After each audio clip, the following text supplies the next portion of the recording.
नमस्कार, मी अजित पाटील. युवराज्य न्यूजमध्ये आपल्या सर्वांचं स्वागत आहे. प्रभाग क्रमांक 19 नांदेड वाघाळा महानगरपालिका निवडणूक 2026मध्ये आपण आलेले आहोत.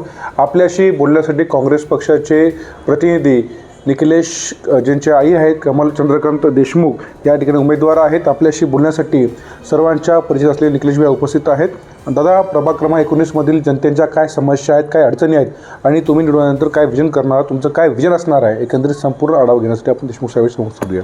दादा, स्वागत आहे आपल्या युवराज चॅनलमध्ये. नमस्कार, मी निखिलेश कमल चंद्रकांतराव देशमुख, प्रभाग क्रमांक 19, काँग्रेस व वंचित ह्या युतीचा माझ्या आईचा प्रतिनिधी आहे. ह्या प्रभागामध्ये कुठलंही सुविधा जनतेपर्यंत पोहोचलेली नाही. हा प्रभाग पूर्ण कामापासून वंचित आहे, रखडलेला प्रभाग आहे.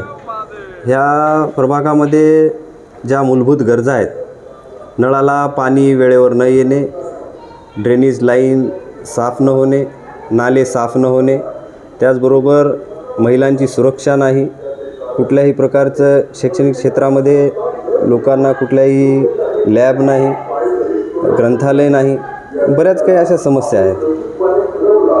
आम्ही हे विजन आणि काम घेऊन लोकांपुढे जाणार आहोत. हे पूर्ण आम्ही रस्ते, नाल्या, पथदिवे व प्रभागामध्ये व्यायामशाळा. प्रभाग क्रमांक 19मधील महिलांच्या सुरक्षेसाठी आपण काय उपाययोजना करणार आहात, काय सांगा? प्रथम तर इथलच्या महिलांसाठी, माता भगिनींसाठी आम्ही CCTV लावून घेणार. त्याचबरोबर पोलीस प्रशासनांना पत्रव्यवहार करून समक्ष भेटून आम्ही त्यावर सुद्धा काम करणार आणि महिलांच्या सुरक्षेबद्दल आम्ही कटिबद्ध राहणार. सर, आपल्या प्रभागामध्ये रस्त्याच्या बाजूने जे नाल्या वगैरे असतात, तर ती नाल्या साफसफाई व्यवस्था आहेत का? नाल्या तुम्ही पाहिलं असेल सर, पूर्ण घाणीचं साम्राज्य इथं निर्माण झालेलं आहे. स्वच्छता नाही, लहान मुलं, वयस्कर, वृद्ध व माता भगिनी हे सर्व बिमार पडत आहेत.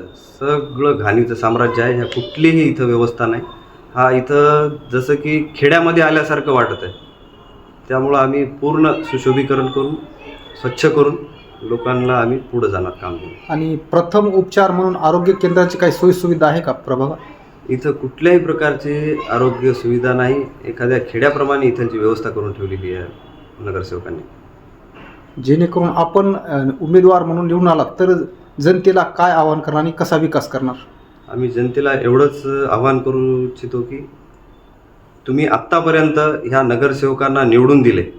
आता ह्या मायबाप जनतेनेच ठरवावं की ह्यांना संधी द्यायची की नाही.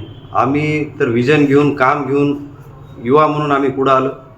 मी जनतेला असं आवाहन करतो की येणाऱ्या 15 जानेवारीला आपलं मूल्यवान मतदान करून आम्हाला भरघोस मताने विजयी करावं, हीच मी सर्वांना नम्र आव्हान, विनंती करतो.